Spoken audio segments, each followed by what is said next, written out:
Hi everyone, it's Ethan. Today I'm going to be doing rounds 5 and 6 of the Charlotte Norm Super Swiss. I'm doing 2 rounds in one video because round 5 was very boring. Okay, in round 5 I played FIDE Master Gauri Shankar. He posts a lot of chess TikToks and he's fairly popular on most socials. Anyway, let's get started. So I did knight f3, knight f6, c4, b6, g3, bishop b7. And honestly, I was kind of annoyed by b6. I didn't think he was going to fiend Keto as queenside bishop. But my plan was still to go g3, so I did that. Here after g6, if I wanted to win, I probably should have just gone d4, but I kind of wanted to play it safe and played b3. Okay, here he actually offered me a draw. I wanted to at least get a game, so I declined, but it was pretty boring. Played knight a6 here, and I played e3, which isn't the best move. d4 is better, but I didn't want to be the first one to initiate that move. I wanted to wait for him, but I don't think that philosophy was super accurate. Like, let's just turn on the engine. I'm plus point 0.6, which is better than the game because now I'm plus 0.3. But yeah, d4 is still the best move here. So I guess the main lesson we can is that you should be more ambitious, especially with white. I offered him a draw here, and because he was slightly better, and he accepted because even though he's slightly better, it's gonna be hard to win. So pretty boring. Yeah, like I said, tried to be more ambitious, but it's not a huge deal. He was higher rated than me. Import, yeah, I'm just gonna import the next game. This one was against Grandmaster Julio Becerra. He's a Stone Jam, originally from Cuba, but now he lives in Florida, and he was actually one of the instructors at a camp I went to, which was pretty cool.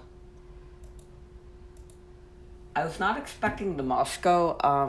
I definitely wasn't expecting a4. I was just completely stumped because no one's ever played this against me. I've only ever seen bishop takes d7. But still, it's equal. And here I played g6, and I think g6 is the wrong plan. I wanted to keep the bishop open, but e6 was better because it limits his bishop. h3, bishop d7. Okay, now I play d5, which is my first inaccuracy according to the computer. e5, knight e8, d4. I saw all of that. Then I played c4. He played b4, and I thought for a little bit, and I thought, why not en passant? I thought there was a special reason why I played b4, but really b3 is actually slightly better. And I was actually supposed to play a5, which, if you think about it, it makes sense. You get the two bishops and you pressure white's queenside, but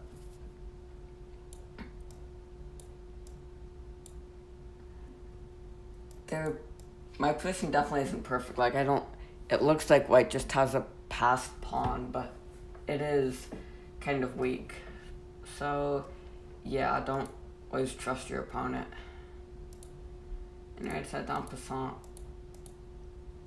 Now he played a5. I was annoyed by this move because I didn't have a way to get counterplay. The thing about Julio is that I should have known is he's a very positional player, and he loves to deprive you of space. So I probably should have picked a different opening. Bishop f1, queen d8. Okay. I didn't get the point of this move originally, but I think the goal is to stop knight e6 and allow kingside expansion. And the most of the game, you can see me just shuffling my pieces around while he slowly improves. This is not the type of position I want against a grandmaster. Bishop g2, rook c7. Okay, here I was getting kind of sick of my position and I wanted to sacrifice. Of course, the sacrifice was not correct because white is very well coordinated, but I should have just tolerated my bad position and played e6. Like, I basically just gave him the win with this. And yeah, here you... And I saw rook take c3. I was just fed up with having so little space. So, an important lesson is be patient. If white moves his queen to stay on f3, I saw both knight e2 and knight takes d5. Whoa.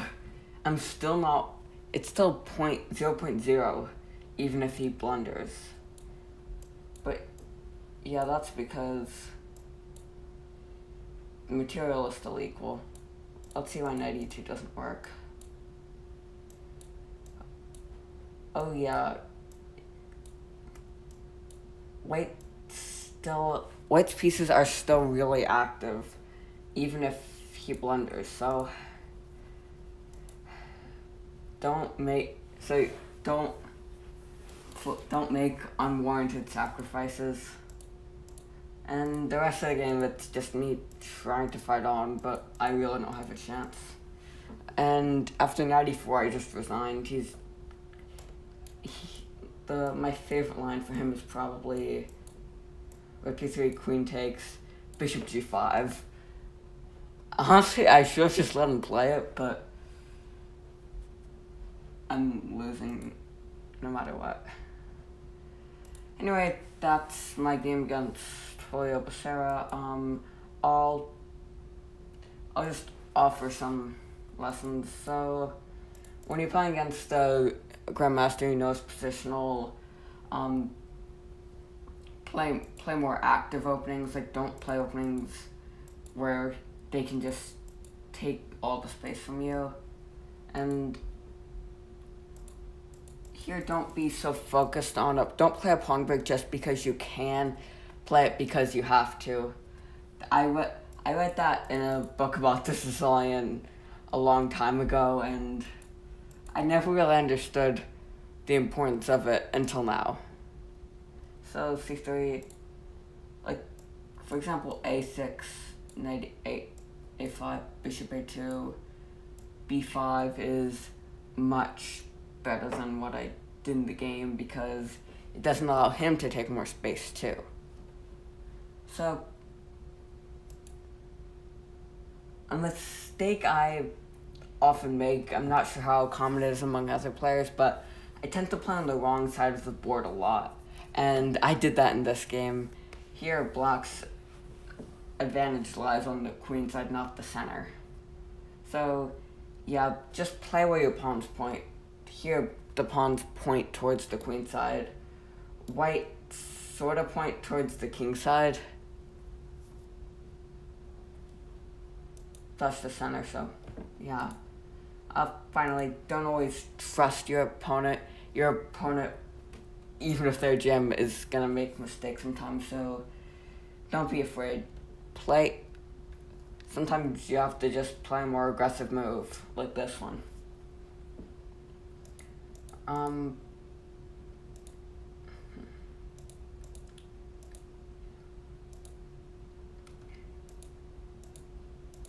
Right.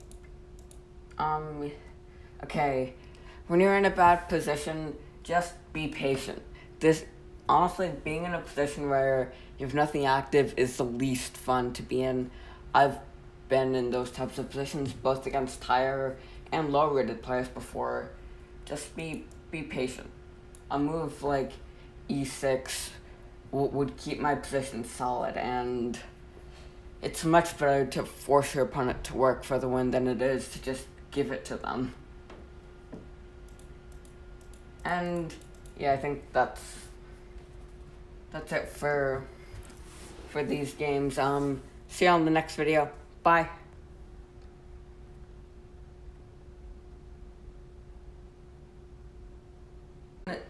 It's Ethan again. I will be doing round 7, which was a draw against James Canty. He is also a pretty popular streamer, and I was fairly disappointed because I was better, but then I missed a tactic. Anyway, I will just copy the PGN and import the game.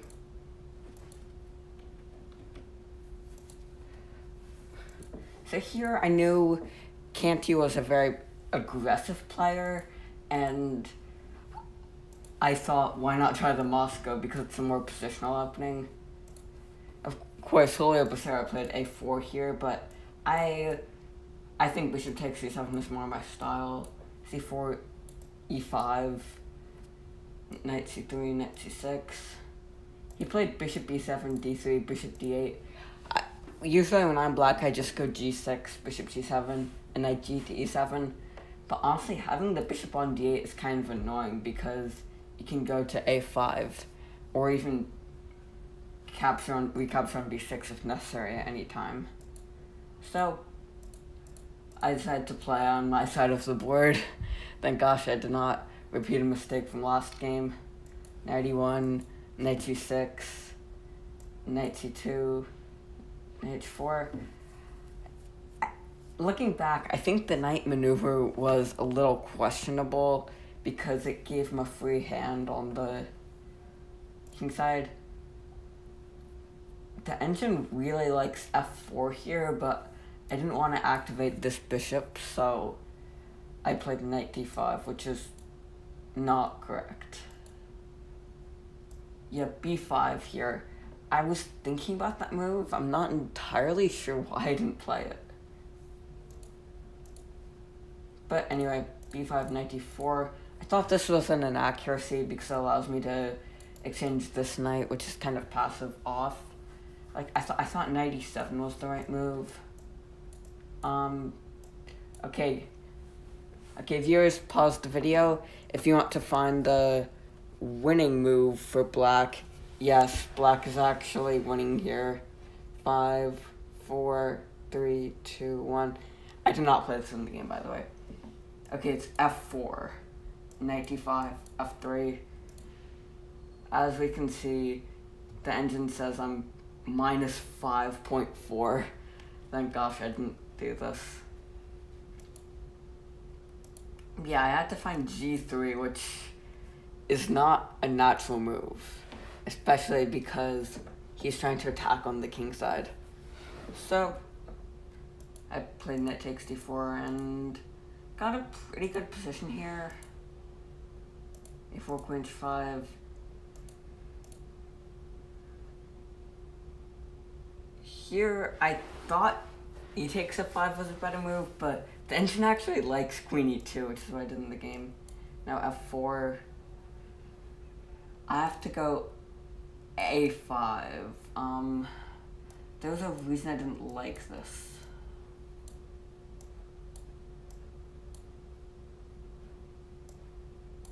I can seriously just do this. Let's see, he takes, I take on a7. Also after this knight f5, I was seeing phantom threats here. So in this game, I saw phantom threats but didn't see real threats. Yeah, so trust your, if you're worried about a line, calculate it until you're 100% sure what the position's valuation is. Maybe it was this, and then I could have been, I think I was worried about this.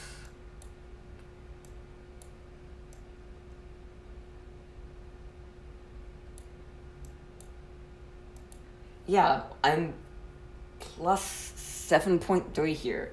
Bishop e1 just wasted a tempo. And here played knight g6, which was what I was hoping for. Okay, I played rook a1, knight e7, a5, knight takes d5. Of course, I took with the e-pawn, although c takes d5 is also okay. E takes d5, rook c8. He had played bishop c7. I was expecting queen h6. So after the game, he told me he knew I was going very fast, so he thought he could try to set a trap, and he did. After queen h6, I was just gonna go queen e4, maybe queen f6. I'll let the engine show us the correct move, and wow, g4. I did not know I could play moves like that. But black just doesn't have anything. His bishop is playing a purely defensive role, and his rooks don't have any open files. So, okay. Alright, here. I'm facing the camera away. There are two candidate moves I considered: queen e4 and bishop takes d6. So I actually chose the wrong one. Pause the video if you want to play like a 2300 or better. If you said queen e4, congrats, you played better than a 2300. I am much better here after a move like queen h6, rook a6, rook f8, rook fa1, rook f6, and bishop a5, bishop c5. I thought he could just go on an endless loop like that, but I have rook c6, and then rook takes c5. Wow. That's a very beautiful rook sacrifice. But I played bishop takes d6, and pause the video if you want to find what I missed. He did find it, unfortunately. Okay, he played rook takes c4. I completely missed that move. Of course, I cannot take because d3 wins the queen. Yeah, minus 3.5 here. I was wondering, am I actually worse here? But the answer is yes, I am. So queen g6, bishop takes c5, rook c5, rook ab1, queen f5. And I played... Oh, okay. Rook ab1 is a blunder. We both missed bishop a5. Bishop a5. This is really good because it gets my rook away from the e-file. And not rook takes d5, but just bishop c3. And I'm completely losing. Thank gosh you did not find that. But anyway, we played rook takes d5, rook bishop takes f4. Bishop takes g7, wow. I completely missed that. But yeah, there's any... If he takes, I am threatening his rook, so... I was just not tactically aware of this game. After king f7, bishop f6 is such an engine move. I mean, bishop h6 makes more sense. But as y'all can see, I'm up 2 pawns and I'm plus 1.6, so it's not a clear win, but I should be able to win this. And bishop takes f4, rook c8. I thought I was worse here, so I offered a draw, and he accepted. Rook e7.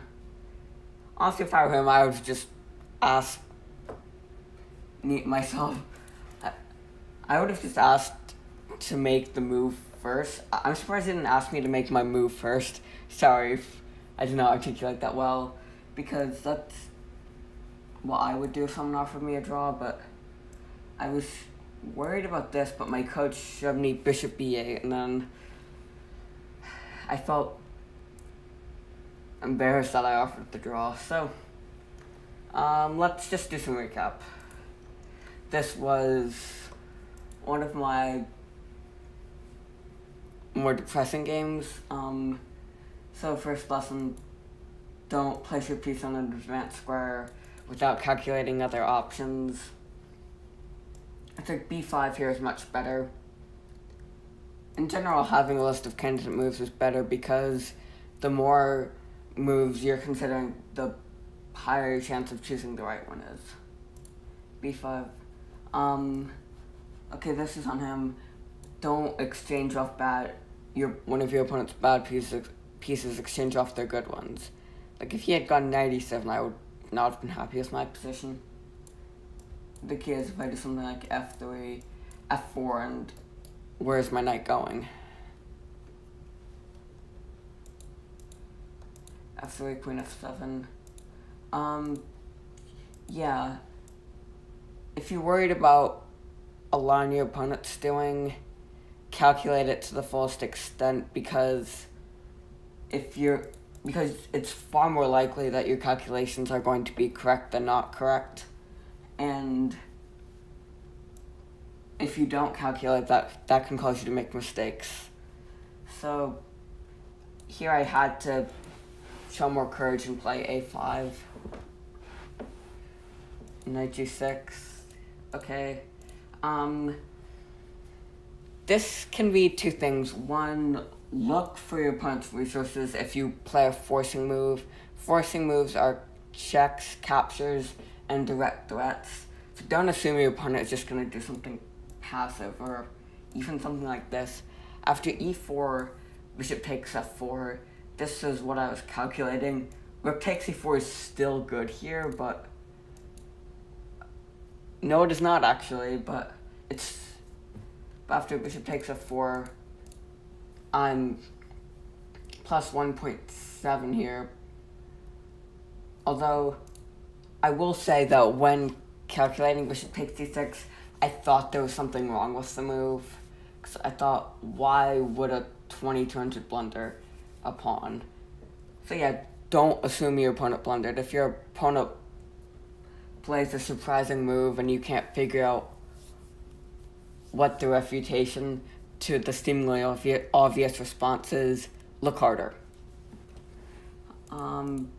Bishop takes, rook takes e4. When you've gotten disappointed and into a worse position than you were a few moves ago, don't lose the thread. Still look for tactics. If I just looked for unexpected moves like bishop a5, I wouldn't have blundered. Here, I'm still slightly better after queen d2. Yeah, queen a2. I'm still pressing here. I can still try to win this. Instead, I blundered, and he counter-blundered. Queen f5. Yeah, queen e4 is the right move. When your opponent has enormous pressure, exchange the pieces that are doing the pressure. Rook takes d5. Look for tactics you have too. Bishop takes g7, it would have been much better. And if I had seen that, I would have played it.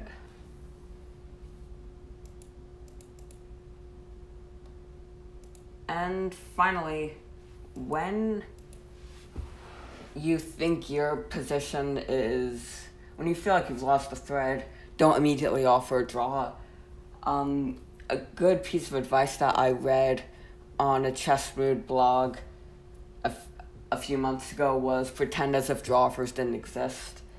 If I had been forced to play on, I would have just played rook e7, and there's a chance I would have seen bishop b8, or after rook cc5, just rook b1, and I'm plus 2.3, so don't offer a draw because you're upset with how the game is going. Look for resources and pretend that you can't offer a draw. And anyway, this was my low point of the tournament. I finally got an even score, and I was going to play black next round. Stay tuned for the next game. I'll see you on the next video. Bye.